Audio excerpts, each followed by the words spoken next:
Hi, I'm John. Joe. I'm Joe Maycook. This is Sylvia Metzler. And I'm just going to give a quick interview introduction, if that's okay. So I am, again, Joe Maycook with the Pennsylvania Horticultural Society. Today's date is November 8th, 2021. And on behalf of the Pennsylvania Horticultural Society and the Norris Square Neighborhood Project, as part of the PHS Cultivating Community Gardens Histories Project, I am here with Sylvia Metzler over Zoom for an interview regarding experience for the Norris Square Neighborhood Project and the gardens there. So Sylvia, I do want to get to Norris Square, like I just said, but I want to start with a quick question about your background, if that's okay. Sure. So where did you grow up, and did you or your neighbors have gardens there? Was born in Lancaster, and my mother's family were farmers, Mennonite farmers. And my mother and dad, as far as I can remember, always had gardens. We moved to Upper Darby, and my dad had a garden a couple blocks away. And one thing I remember is there was no water at the garden, so he had to lug big containers of water every time he wanted to water the garden, which was an incredible feat of strength because they were heavy and he had to do it often, but that's how dedicated he was. So I always remember my parents gardening. I never especially liked gardening then. I didn't like weeding like most kids don't. But something must have infected me, because as soon as I was on my own, I think I've always had, no matter where I've lived, I've had a garden and house plants. So I think it's in my blood, both sides of my family. So your first memories of gardening were watching your dad lug these water barrels, and then of you weeding as a chore. Yeah, so how did that happen? I don't know, but some magic. Cool. I want to, I guess, skip forward a little bit in time now, because I think there's an interview clip of you I've already found where you discuss coming to NSNP, in 1992 or 1993, after meeting Natalie Kempner in Managua, Nicaragua, right? That's right. That's where it started. Yeah. Who knew? Who knew that meeting someone a couple thousand miles away in Central America would lead you to Philadelphia. But so I guess I wanted to say though, because I don't think you've gotten to talk as much about this. Could you talk a little bit more about Natalie and your relationship with her? Sure. I met Natalie and her husband Fritz when I lived in Norristown and they lived in Conshohocken, and we were political activists. Had nothing to do with gardening then. We were protesting nuclear weapons, nuclear power, nuclear war in general. We would go to demonstrations together. And so my relationship with them were as activists.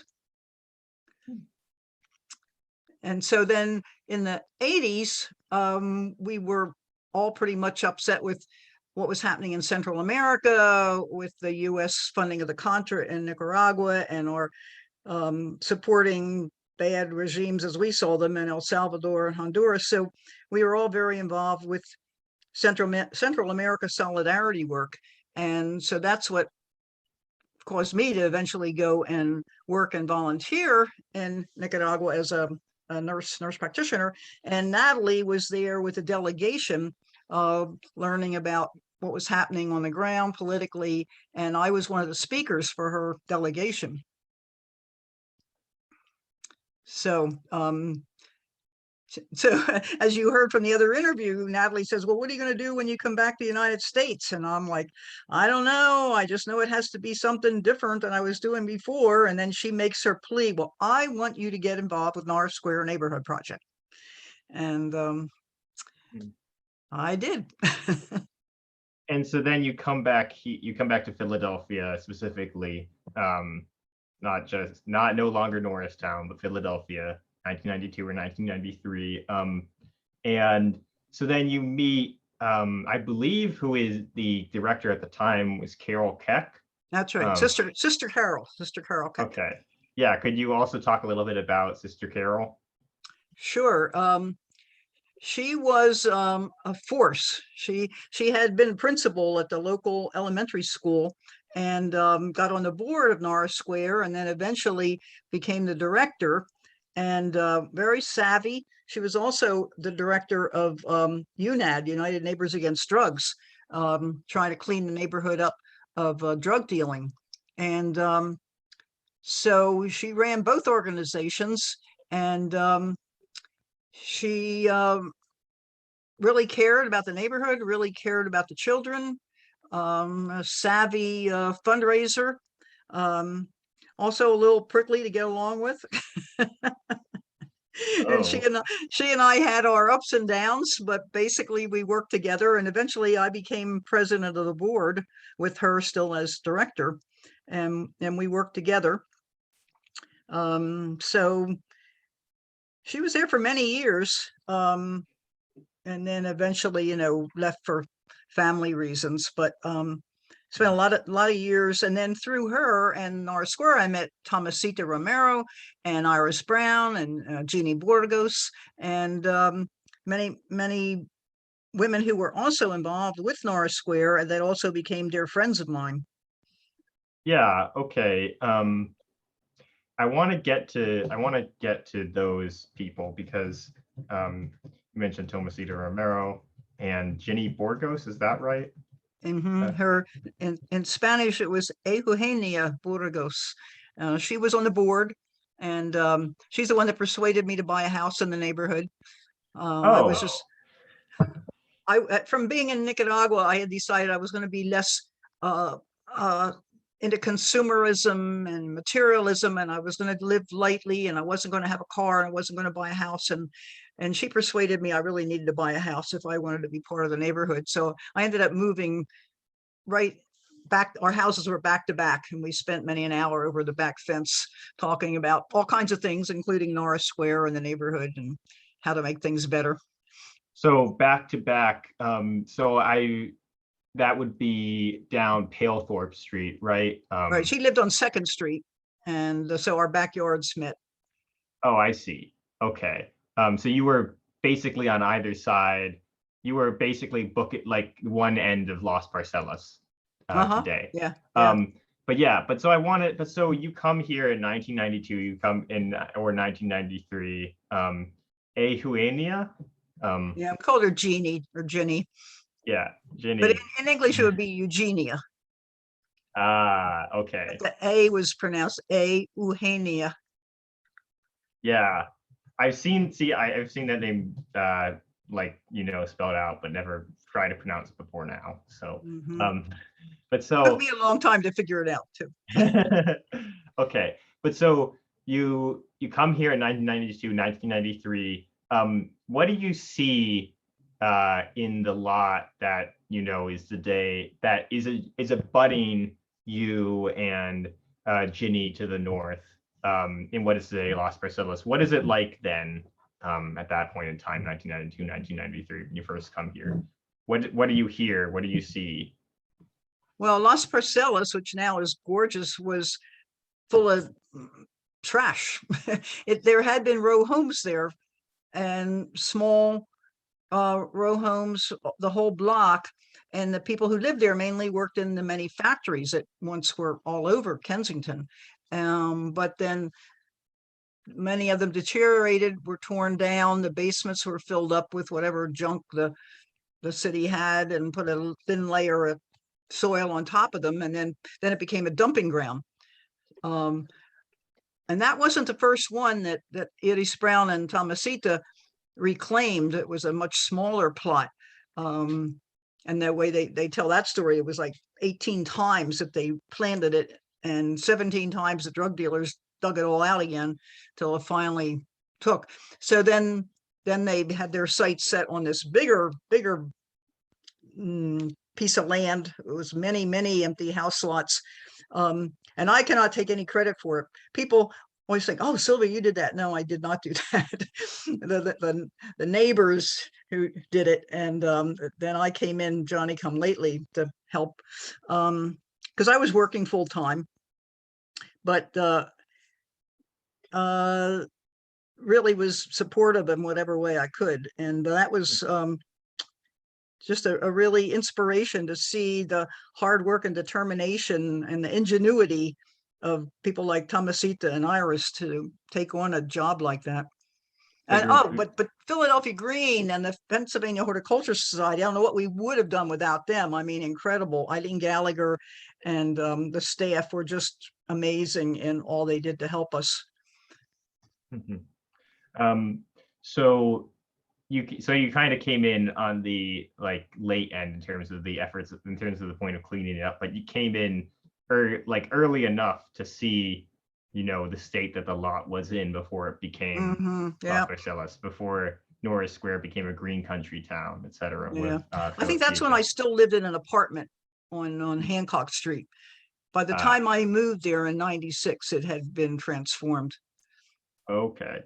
So you came to NSNP in short. Okay.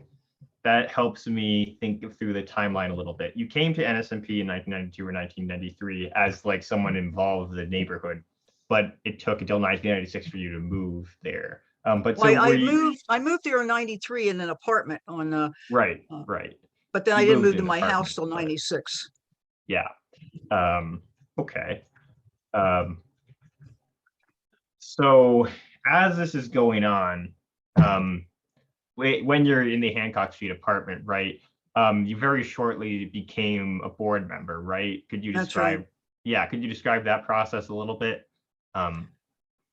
Well, thanks to Natalie, I was introduced to the staff and started hanging out there. And before you know it, Sister Carol said, "Well, why don't you join the board?" So that just seemed to make sense. That would have been while I still lived in the apartment that I joined the board. Tomasita Romero was president of the board then. And Ginny Burgos was on the board, and she and I became good friends. Okay. Yeah, could you talk a little bit more about both about Tomasita and Ginny? Well, I had to put Iris in there too. Right. They were really my mentors in so many ways, not just about Norris Square Neighborhood Project, but the neighborhood and me, the white suburbanite. Even though I had been concerned about racism for a long time, there's always more to learn, and especially when you're living in the neighborhood, to be aware and sensitive. A lot was around the police. That was tricky because Sister Carol was very friendly with the police, and Jeannie and Iris not so much. They had family members arrested and beaten, and had some definite problems, and which caused some problems between them and Sister Carol sometimes too. And they were, I think, now grooming me to be some kind of an intermediary, seeing that maybe I could reach her in some ways that maybe they couldn't. So it was a great learning experience for me. I mean, they would also confide in me about things that were going on, things they were experiencing, like they go downtown and get followed in the stores as if they were criminals, and see the police harassing people in my neighborhood unnecessarily. And I wasn't accepted at first by everybody. A lot of people were suspicious of me and what are you doing here, white lady? And it took a long time to earn the trust of some people. So it was a real immersion experience for me, which was good, which is what I wanted, which is why I moved there. I knew from living in Nicaragua how much I learned living there as opposed to reading about it. And I thought, so much I don't know about poverty and racism, and maybe just the way I learned living in Nicaragua, I could learn living in North Philadelphia. And so you became a board member, you got, acquainted with Tomasita, Ginny, Iris. What responsibilities that you then go on to take on at NSNP? And what other like positions in the board did you occupy over the years? Well, I don't know what year it was, but I became board president and was for quite a few years. And I think I've been on all the committees off and on. I just resigned about a year ago because I live Right. in a kind of a distance now. And that was hard. I mean, that was such a part of my life for so long. But I did a lot of recruiting new board members and getting them oriented to the neighborhood and the responsibilities and our properties, and a lot of fundraising. All of us, no matter what committees we were on, we always had to be doing fundraising. It's a continual thing, worrying about the finances. And I've been on the property committee and making sure our buildings were properly taken care of, and the gardens were, the gardens. The big thing there was getting the deeds. And we still don't have them all. And that's just been a major headache for the last 20, 30 years. And still getting charged taxes, which we shouldn't because we're a nonprofit, and still getting water and sewer bills, which we shouldn't. So just so many headaches that had to do with the lots and trying to get things straightened out. So I've been involved with that. It's just, and then with the kids themselves, sometimes with board, you're so involved with all that stuff, you forget about why you're there. And besides the gardens, our big thing was trying to work with the young people in the neighborhood so that they would not end up on drugs or in jail or dead. And so the program itself, besides the gardens, the even bigger thing was working with the young people. And we used to have kids starting at age 6 all the way through high school. And that was really wonderful, because before the kids got too caught up in some of the peer pressure, we hoped that we could influence some things about sharing and nonviolence and good nutrition and all kinds of good habits, staying out of trouble. So now we just work with junior high and high school kids. It's a little harder, but many years I was there when we started with six-year-olds. And then in the summer we'd go camping, which is a fabulous experience. Take the kids out to French Creek or some parks in New Jersey, and we'd be out 3-4 days and nights. And it was just a wonderful experience for young people who had lived around mostly concrete all their lives, and to be out with the swimming in the lakes and campfires at night. It was a wonderful experience, and I would love going camping with them every year, and I'd be the camp nurse. That's right. I was going to ask, your job is as a C, I don't want to mess with the acronym, but it's nurse practitioner, right? Or yeah, NP, yes. Nurse practitioner. I was a family nurse practitioner. Oh, I also would give the kids and the staff physical sometimes, if they had problems with getting appointments with their doctors or didn't have insurance. So I often was the person giving the physicals and doing the tuberculosis test, and I forgot about that. Oh, wow. So that's another kind of responsibility that you informally took on at NSNP. Okay. So I guess I wanted to return. You did talk a little bit about gardens, and I want to also talk a bit about those. So I think you talked a lot about Las Parcelas with me previously at El Bembe a Saturday, but I wanted to get on the record. What did you grow in Las Parcelas? I mainly had perennials because I had my 2 lots next to my house, which I eventually got the deeds to, which is where I had my garden, where I had to do a lot of watering and weeding. So that my garden in Parcelas, I had asparagus and rhubarb and strawberries and mint for mint tea. So they were my main crops there. And all those things just came up every year. Yeah, and you get a lot in the spring. It's really nice there. But you were also, I mean, You were also involved though with other aspects of the garden, right? Oh, Could you yeah, the ta- chickens. yes, talk a little bit about the chickens. Well, for years, way back when Edie Brown and Tomasito were the main gardeners, we've had chickens. Of course, the chickens came and went, but mainly for the eggs. And also it was just a wonderful educational thing for the children to see the chickens and gather eggs themselves and make things with the eggs. So we had a chicken committee. Um, we had a chicken committee and we took turns feeding them and watering them and just checking on them every day. And since this chicken coop was right next to my lot, I could even communicate with them right from my own garden. I would pick, they loved green vegetables and I would stuff the vegetables through the wire fence for them. So I miss the chickens. Now, when people say, what do you miss about your old neighborhood? I miss the chickens. But we also, we had cleanups there. We would help with just general weeding and cleaning up.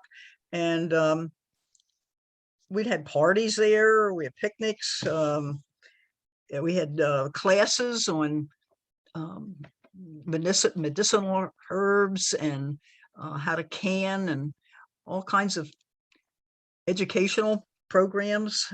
So being next to Parcelas was a wonderful advantage for me living there, to have all those great pieces of nature so close to me. So while you're partaking of this nature and also like turning it to the purpose of educating children and getting them, outside and having them learn about nutrition and nonviolence and whatnot, you're also on the board as president, at least during a point where when Sister Carol is there. I think that you mentioned that you were president while she was still director. But so you're also on the board either as president or as a board member, and you are simultaneously facing the challenge of not having title to all the land, paying taxes and water and sewer bills on it. Could you talk a little bit about the process of gaining title or overcoming any of the challenges, like gaining title, if you were involved in those? Oh, well, part of the problem was that the government of Philadelphia has been in such flux. We had a councilman and his staff who were very helpful, and then he got convicted of some crime and was sent to jail. And so then we had a new council person that didn't know us, and we had to get to know them and get their trust, and so that they could help us.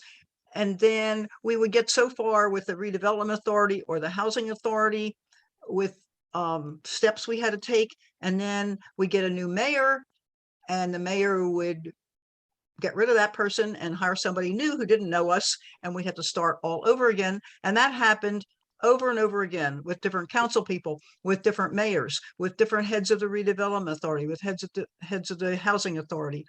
So every time we think we were making progress and we were ready to get the deeds, something like that would happen and we'd have to go back to square one. So it's been a long, torturous, frustrating problem, and it's still not totally resolved.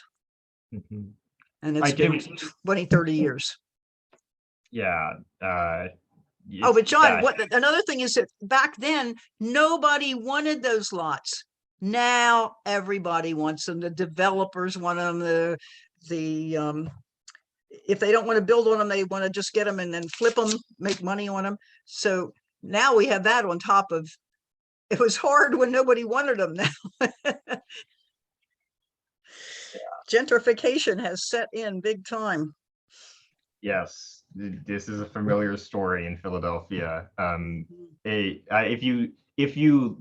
have an interview of the person at Wyoto Street Garden who is, the person in charge of my background on Zoom.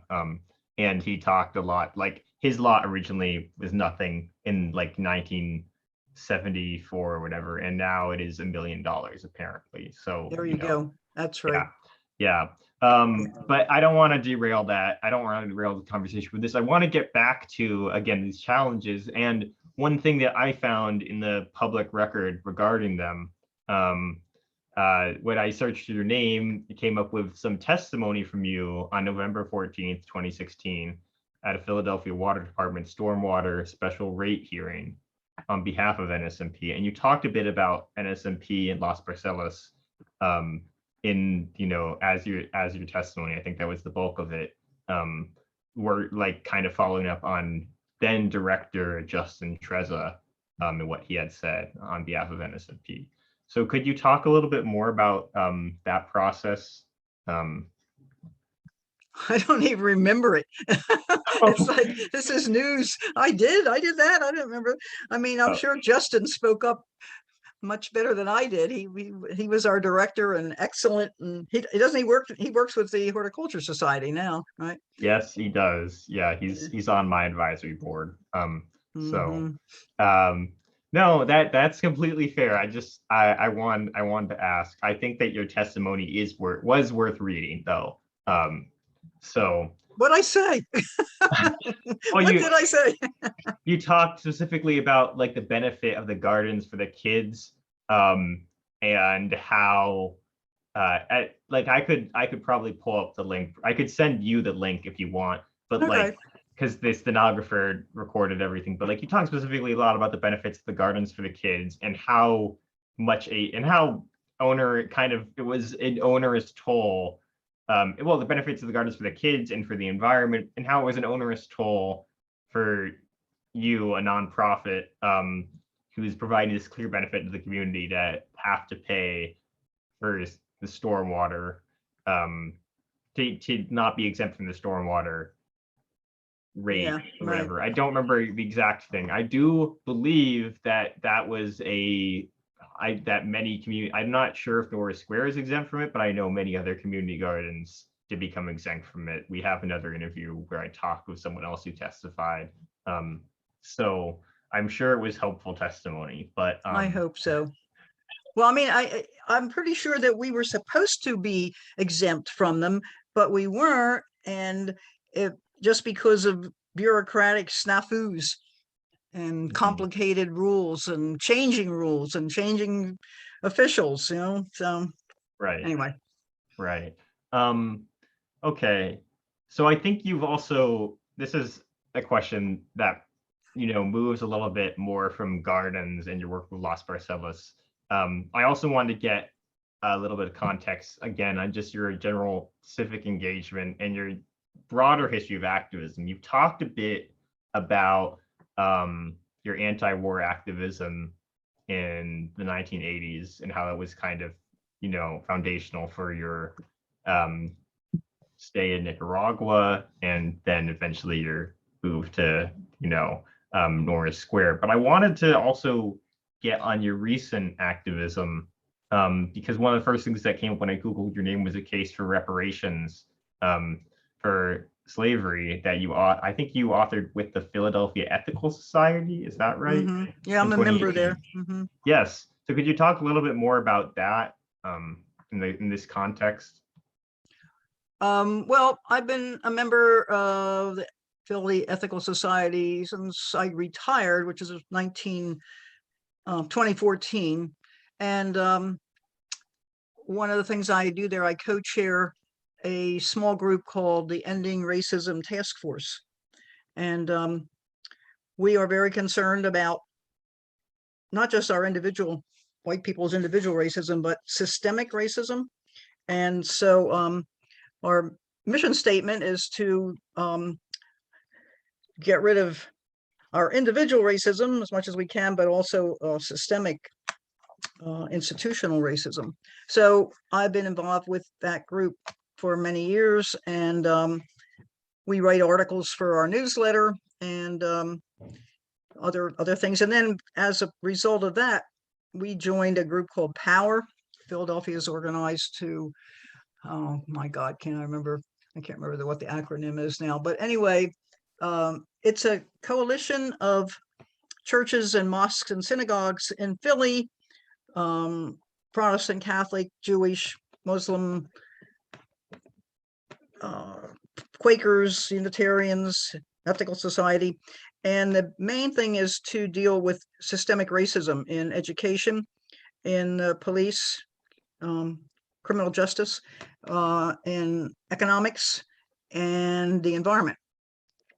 So I've also been involved, very involved with that through our task force on criminal justice, and then also became part of a group called Whites Confronting Racism, where we have been working together for like the last 6 years to deal with our personal racism as a way of making us better able to deal with systemic racism. So that's been one of my main focuses the last, I guess, 8-10 years. Hey, that's good to know, and it's good to get like a little bit of intellectual history there. But so, and I guess I wanted to say, I wanted to return to the fact that like this is all happening again in conversation with your experiences at Norris Square, with the stories that Tomasita, Ginny, and Iris are telling you about their experiences, and with what you're seeing in the neighborhood with incidents with the police, etc.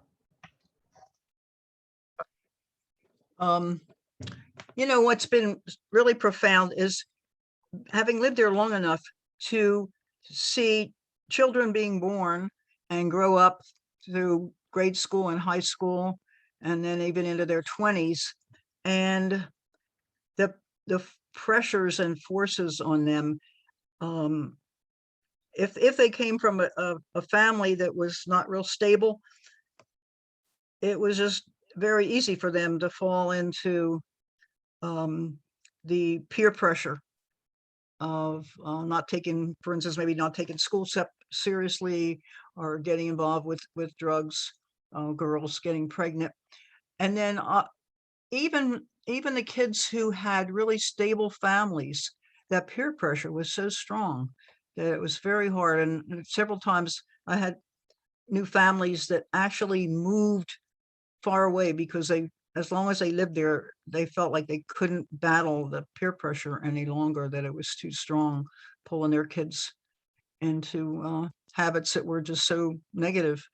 And to have lived there and seen it is so different than having read about it and getting attached to the children. You saw the mural on my wall with Demetrius, who I was very close to, and he asked me to be his mentor. And it's like, oh my goodness, me, old white lady, be a mentor for a young Black teenager. And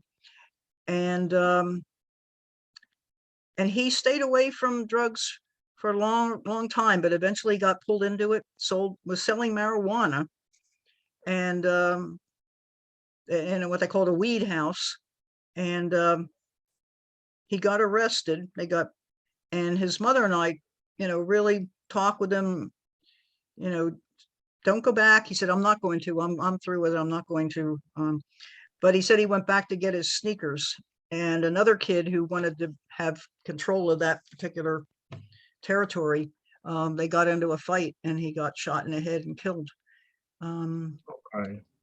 Yeah. So, I mean, a lot of the young boys in particular, Black and Puerto Rican, brown, that I was close to are dead now. Or strung out on drugs or in jail. Mm-hmm. Wow. Well, I guess I think that like you're pointing to kind of the cyclical kind of struggle. Well, not this. I don't want to say it has to be cyclical, but kind of like the frustrations of dealing with something like systemic racism here, where it's like you're obviously you're obviously putting in a lot of work in Norris Square, and yet a lot of these issues remain. But I did want to also ask, I guess, on the other hand, how have things changed since you came to NSNP and since you came to Las Parcelas? What has changed about the garden? What has changed about the neighborhood? Well, let's see. It's not just the garden. We have like 5 or 6 gardens. Right. I'm asking you mostly because you gave me the tour, but yeah, you can also talk to me about El Colobó, because I know that's one I'm familiar with, but also of course about any of the others, because I think they were all developed while you were there. Yeah. Well, Colobó that we were celebrating last night is to show the influence of African culture on the island of Puerto Rico, which has European, indigenous, and African influence. And so that garden is dedicated to the African influence on Puerto Rico. And then at the corner of Palethorpe is El Batey, and that focuses on the indigenous roots. And I would guess Parcelas, some of the European roots. And then there's also Raíces on 2nd Street, and that has a big mural of the history of Puerto Rico, and we used that for years as we often had the children doing gardening in the Raíces garden, which means the roots. And then we had another one around the corner on I forget the name of the street, but anyway, we had quite a few. Oh, the Peace Garden, that was at the corner of Susquehanna and 2nd, and they had a post that had peace in many languages. And it was a shade garden where people could sit and relax, and we opened it up at some point, so there's a bus stop there that people could relax and sit in the garden while they were waiting for the bus.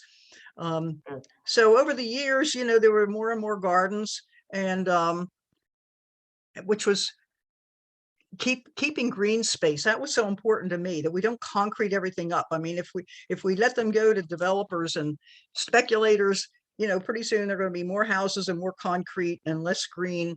And the more I read, the more important it is for neighborhoods to have as much green space as possible, trees and lawns and plants. So that was great that we were able to keep so much of that neighborhood green, and very important. And of course, then as gentrification hit, it's even a bigger struggle, because like right across from Parcelas, there were 4 empty lots that were maintained by another group, but our neighborhood used it for parties and picnics, and kids could play soccer and baseball there.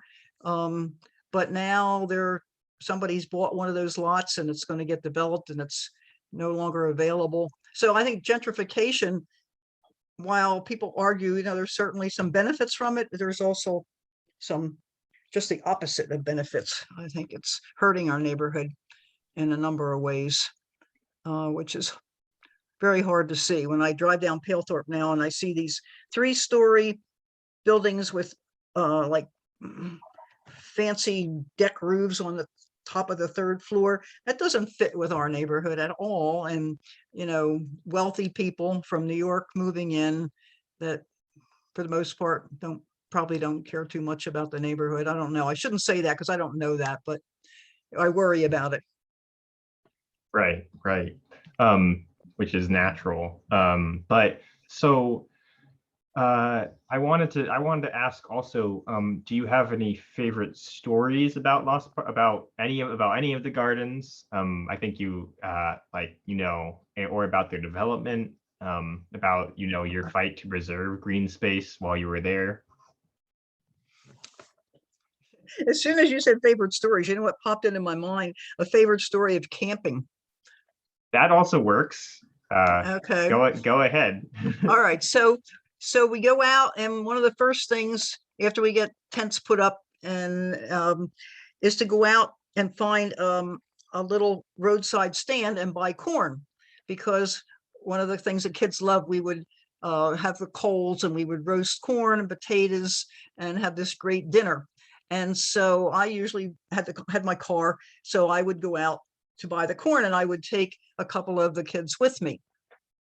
So we would get to this roadside stand, and here's the tomatoes and the squash and the corn, but there's nobody there. And there's just a little cup that says, "Leave your money in the cup." And the kids were blown away. I say, "What? well, are we just going to take the corn? Can we take the money too? No, we're taking the corn and we're going to put the money in the cup. And they would be, they couldn't stop talking about it, that there's this trust system. And even though they were surprised and, you know, maybe wanted to take the money, they, of course, we didn't. But that was such an important lesson for them, that there's a different way of life, a different way of doing things that is very deep and positive.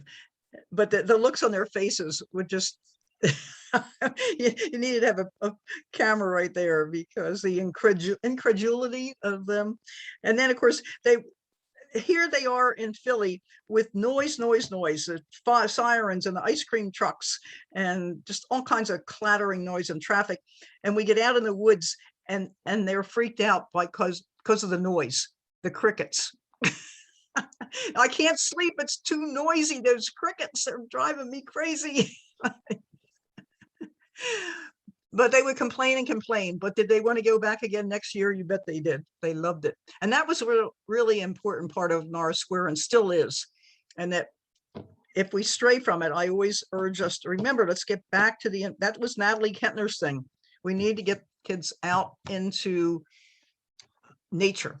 And whether it's Fairmount Park in Philly, or down along the river, or out camping, or a canoe trip, it's one of the most important things I think that we do with our young people.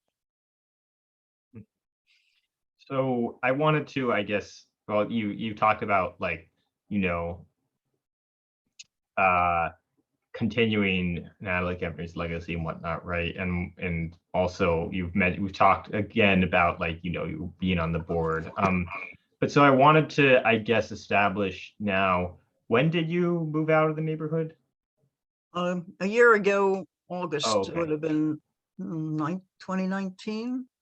Okay, so that was your, so in 2019 you moved out, in 2020 you retired from the board. Yeah, okay. But so I guess, how did your involvement with NSNP change since kind of these two climactic events? How did it change since what? Since, well, yeah, how did it change when you moved out? How did it change when you retired from the board? Well, the big thing is, because I don't live in the same block as Parcelas and Colobó, and I don't live a block away from our offices on Howard Street. So physically, it's being so distant, can't feed the chickens anymore. Can have my big garden anymore. So that was the biggest thing. But then in terms of the board, since I'm living where I am now, there's a lot of things to get involved with here. And I just realized I can't do everything. I've got to prioritize. And I'm getting older. I don't have the time and energy that I used to. So I had to let something go. And since that was a distance and everything, and it wasn't anything you could really do on Zoom. I mean, you have to be there for the gardens and the young people. Right. And, you know, they've new young people that are joining it. And sometimes that's the other thing. We do have term limits, but they I went off the board for a while, then I go back on. But it was really time too for newer, younger people with ideas and energy to take over. They liked me too because I had historical memory. Things would come up at a board meeting, and a question or a decision, well, how did they do it then, or why? And many times I would remember, which could be very helpful. So that was one of my strengths, I guess, even though I didn't have the energy and some of the ideas that the younger people have. Mm-hmm. Yeah, that's fair. I was going to ask, because you're no longer a board member, were you involved in, like, helping to select the replacement at all? Or do you know how that process is going? Well, we don't really do it by replacement per se, but it's interesting you should ask that because yesterday Juanita Figueroa, who's on the board, and Greg, who's the board chair now, said they have a new board member and they need to do an orientation, and that's something I did for the last couple of years. So they were picking my brain like, okay, what's the orientation process, the onboarding process? And so I was sharing with the two of them yesterday, or Sunday, as a matter of Saturday, it would have been Saturday, different things that we did with new board members to help them get oriented. So still doing my little bit, I guess. I guess my other, well, yeah, another question I have is so you talked a bit about your responsibilities with the gardens and preserving the space, and I guess now also preserving, well, yeah, the board. Have you been involved with, I guess, what is your extent of your involvement with, like, you know, the publicity gaining efforts? Like, I'm thinking here of like the Scribe Video Center stuff, but it, you know, yeah, because I know that you also write, you obviously write for like the Philadelphia Ethical Society and whatnot. So I was wondering if you've ever done anything for NSNP.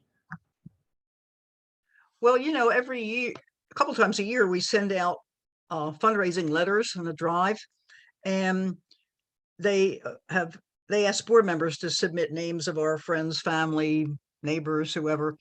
So I've given them many names of people I know. And then when the letters go out, they ask those of us on the board if we will write a personal note on that fundraising letter. So I think quite a few contributions come in to support Norris Square because I have given out lots of my friends and family, and then personally urge them, and you know, people who know me, and I certainly talk to whoever will listen about Norris Square and how important it is and what good work we do. And I think that helps definitely with our publicity and fundraising. So yeah, I guess speaking of the good work you do, I want to conclude with kind of a reflective question, with just generally, what are your hopes for the gardens and for NSNP and the neighborhood, Kensington, more generally? Well, you know, it's also connected with the park, the Norris Square Park, which, even though that wasn't a project of Norris Square Neighborhood Project, we certainly were involved with the park. And then the fact that I also lived there, I was on the park committee with Reverend, my memory's blanking, the pastor of the Presbyterian Church. Adon? Yeah. Mm-hmm. Yeah. In fact, he bought my house. Oh, okay. Good to know. Mm-hmm. So I hope that Norris Square maybe eventually will be able to work with younger children again, as well as the teens, because I think that really helps keep teens in the program if they've been through the program as small children. So I'm hoping that they can get back to that. I hope that we will be more diverse. I think it's important that we have the emphasis on culture and the Puerto Rican community. But just Saturday, on my way back to my car, I met a new neighbor on that block of Palethorpe who is, I'm not sure, Chinese or Japanese. And we had a lovely talk. And I said, she had been to El Bimbe, however they pronounced it. And I said, would you be interested in being on the board? So I was trying to recruit her to be on the board. And there's a group of Palestinian families that live a couple blocks away that when I was working, some of them were my patients. And so the neighborhood is changing in all kinds of ways, not just white. So I would see Norris Square embracing that diversity and growing, you know, in that kind of a way. And again, even with all the building, hope in development, hoping that people will fight tooth and nail to keep as much green space as we can. for everybody, not just the children. I mean, for the adults too. That's important for our health and mental and physical well-being, for all ages. So I'm hoping that will happen, and that and Teresa Elliott, the director, has been absolutely wonderful. I couldn't ask for a better person at this time in history, and she's doing really wonderful things in all kinds of ways. And the challenge now with COVID to try to keep the program going when it has to be remote, and how important the personal contact is with young people, and how she and the staff, really good staff, and the board have managed to keep things together. And hopefully as COVID doesn't keep us separated so much, more and more they'll be able to grow the program, get more young people, and take them out hiking and camping and boating, all those good things, and gardening, because a lot of the young people don't like gardening. They don't like worms and bugs and don't like dirt. So it's an effort to get them out in the garden. That's why we have to start young. Yeah, I'm reminded of your cricket story, but Mhm. I'm also reminded, because I remember you mentioned it being really important for adults, of like the Jardín de Paz and how nice of a space that is to just have if you're waiting for the bus. Trying to think. I think that covers all of the questions that I really set out to ask you, and then some. Been very, I really appreciate this, Sylvia, and I really appreciate how lucid and and concise. Well, not necessarily concise, but like I guess how lucid and direct your responses have been to all my questions. So I appreciate getting to know you a little bit better. I think that this interview will be great for Norris Square, and for, as an educational tool for people who want to learn about the history of NSNP. What do you plan to do with it? Well, we're planning, if it's okay with you, I'd like to get this published on YouTube publicly, and then perhaps selected clips might be added to the Smithsonian Community of Gardens website. It's maybe not as important for NSNP because Las Parcelas is the only garden represented in Philadelphia on the Smithsonian Community of Gardens. So you already kind of have a foot in the door. But I think it would be nice, to get a little clip maybe from this interview up there. And as well on YouTube, obviously, it would be public and easy for people to access. And so then, anybody who wanted to could learn a little bit more about your perspective on all the many gardens of Norris Square, and on your work as a board member, and the benefits of green space and education for kids and adults. So that's the hope, but that's also contingent on you signing some forms after this is over. So if it's okay with you, again, thank you so much. I've learned, this has been a great interview, for me anyway. No, me too. This was fun. Yeah. Brought a lot of memories back, things I hadn't thought about for a while. You have a very clear memory, but I'm gonna stop the recording now.